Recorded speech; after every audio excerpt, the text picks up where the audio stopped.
नमस्कार, स्वागत है आपका जनसत्य न्यूज में और आपके साथ में हूं फरहा सदेकी। कोरोना वायरस की वजह से देश में लॉकडाउन जारी है। इस बीच कर्नाटक के पूर्व मुख्यमंत्री एचडी कुमारस्वामी के बेटे और पूर्व प्रधानमंत्री एचडी देवेगौड़ा के पोते निखिल कुमारस्वामी शादी के बंधन में बंध गए हैं। निखिल कुमारस्वामी ने कांग्रेस के पूर्व मंत्री एम कृष्णप्पा की पोती रेवती से शादी की है। हालांकि कोरोना वायरस लॉकडाउन की वजह से मेहमानों की संख्या उसमें कम देखने को मिली और लोगों के देखने के लिए मंडप के पास बड़ी टीवी स्क्रीन भी लगाई गई थी। लेकिन तस्वीरों में देखकर आप अंदाजा लगा सकते हैं कि किसी के चेहरे पर मास्क नहीं था और ना ही सोशल डिस्टेंसिंग का ही ख्याल रखा गया। वहीं कर्नाटक के उप मुख्यमंत्री अश्वत्थ नारायण ने कहा कि मैंने रामनगर के डिप्टी कमिश्नर से रिपोर्ट मंगाई है। अगर हमें कार्रवाई करने की जरूरत होगी तो हम कार्रवाई करेंगे। लेकिन यहाँ पर सवाल ये खड़ा होता है कि लॉकडाउन में भी शादी की इजाजत राज्य सरकार ने आखिर क्यों दी? अगर दी थी तो जिम्मेदार एचडी कुमारस्वामी ने लॉकडाउन का मजाक क्यों बनाया? क्या लॉकडाउन सिर्फ आम लोगों के लिए है? ऐसे में तमाम सवाल हैं जो इन तस्वीरों को देखने के बाद हर किसी के जहन में आ रहे हैं।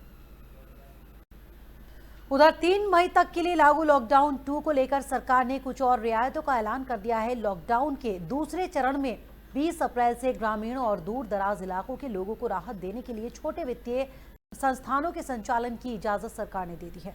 इसमें cooperative credit society, non banking financial institution, housing finance company शामिल है, जो कि मिनिमम स्टाफ के साथ नियमों का कड़ाई से पालन करते हुए ऑपरेट कर सकेंगी।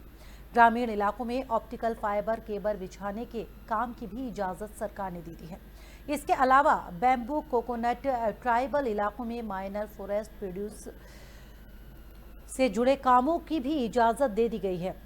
इससे पहले गृह मंत्रालय एक गाइडलाइंस जारी कर चुका है जिसमें इनका जिक्र नहीं था। पहले की ही तरह इन चीज़ों के संचालन में भी अंतिम निर्णय स्थानीय प्रशासन का ही होगा। सरकार के मुताबिक अभी 1 हफ्ते तक लॉकडाउन का कड़ाई से पालन होगा। 20 अप्रैल के बाद हर इलाके का मूल्यांकन होगा। उसके बाद ही छूट को लेकर फैसला होगा। वो इलाके जो हॉटस्पॉट है या जो हॉटस्पॉट बन सकते हैं, वहां किसी को कोई छूट नहीं मिलेगी। वहीं केंद्र सरकार ने पैरासिटामोल फॉर्मुलेशन के एक्सपोर्ट पर लगे प्रतिबंधों में ढील देने का ऐलान कर दिया है। सरकार की ओर से जारी नोटिफिकेशन के मुताबिक इसे तत्काल प्रभाव से एक्सपोर्ट फ्री कर दिया है। Direct journal of foreign trade के मुताबिक एपीआई को एक्सपोर्ट किया जा सकता है, लेकिन दवा के एक्टिव इंग्रेडिएंट्स पर रोक जारी रहेगी। आपको बता दें कि कोरोना वायरस संक्रमण की दवा ढूंढने में पूरी दुनिया लगी है। हर देश हर संभव कोशिश कर रहा है कि जल्द ही इस वायरस के लिए कोई दवा बना ली जाए। इसलिए हाइड्रोक्सी क्लोरोक्विन और पैरासिटामोल की डिमांड भी दुनिया भर में बढ़ गई है। उधर देश भर में कोरोना संक्रमितों की संख्या में तेजी से इजाफा हो रहा है। उधर उत्तर प्रदेश में भी लगातार संक्रमितों की संख्या बढ़ती जा रही है। इसी बीच आगरा के पारस अस्पताल के संचालक और प्रबंधक के खिलाफ थाना न्यू आगरा में शुक्रवार को मुकदमा दर्ज किया गया। इस अस्पताल के संपर्क में आए करीब 25 लोगों में कोरोना वायरस के संक्रमण की पुष्टि हुई है। साथ ही अस्पताल प्रबंधन पर सही सूचनाएं नहीं देने का भी आरोप लगा है। आपको बता दें कि जनसत्य न्यूज ने पारस अस्पताल की लापरवाही पर एक प्रोग्राम किया था, जिसके बाद आगरा प्रशासन के संज्ञान में पारस अस्पताल की लापरवाही आई थी, जिसमें पारस अस्पताल में कोरोना वायरस को लेकर किसी भी गाइडलाइन का पालन नहीं हो रहा था। जांच करने के बाद प्रशासन ने पारस अस्पताल के प्रबंधक और संचालक पर केस दर्ज किया है, यानी जनसत्य न्यूज की खबर पर संज्ञान लिया गया। आपको बता दें कि शुक्रवार को राजधानी लखनऊ में 8 नए संक्रमित मिले हैं, जबकि 1 औरैया में मिला है। पूरे उत्तर प्रदेश में संक्रमितों की संख्या बढ़कर 823 तक पहुंच गई है। वहीं प्रदेश में कोरोना से अब तक 14 लोगों की मौत। देखिए, थाना न्यू आगरा स्थित पारस अस्पताल के डॉक्टर अरिज्ञ जैन और उनके ही यहाँ पे मैनेजर यादव के अगेंस्ट हम लोगों ने आईपीसी के 188, 269, 70 और 271 की धाराओं में संबंधित उल्लंघनों के लिए मुकदमा दर्ज किया है। और महामारी कोरोना वायरस संकट के बीच यूपी की योगी सरकार ने बड़ा कदम उठाया है। यूपी में शराब का उत्पादन जल्द ही शुरू हो जाएगा। इसके लिए आबकारी विभाग के प्रमुख सचिव संजय और भूस रेड्डी ने शासनादेश जारी कर दिया है। इसमें कहा गया है कि फुटकर शराब की दुकानों का संचालन शुरू कराने से पहले डिस्टिलरी में उत्पादन शुरू कराएं।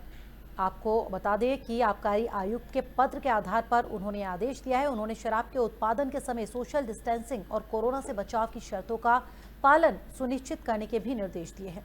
वहीं प्रदेश सरकार ने जरूरी सेवाओं के साथ 11 तरह के उद्योगों को सशर्त चलाने की भी इजाजत दे दी है। फिलहाल सतत प्रक्रिया उद्योगों की संचालन की इजाजत दी गई है।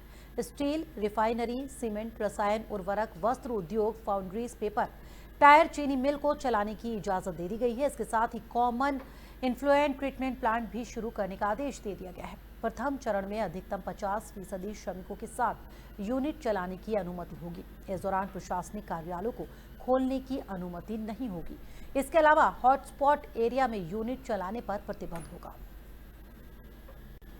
उधर दुनिया में कोरोना संक्रमण का कुल आंकड़ा 21 लाख के पार पहुंचने के साथ ही यूरोप महाद्वीप में इस महामारी से मरने वालों की संख्या ने 90,000 को छू लिया है।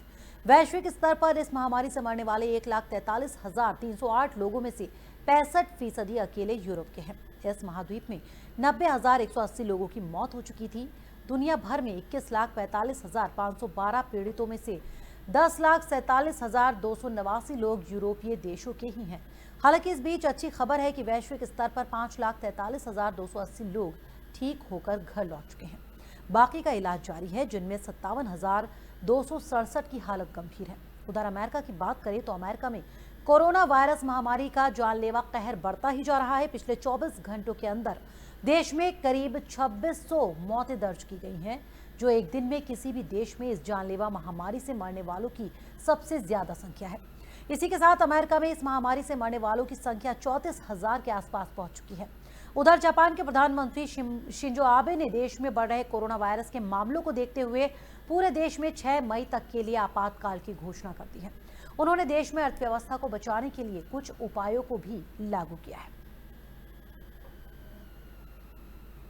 तो फिलहाल इस बुलेटिन में इतना ही। हमारे और वीडियो देखने के लिए जनसत्य न्यूज को सब्सक्राइब करें, शेयर करें और लाइक करें। नमस्कार।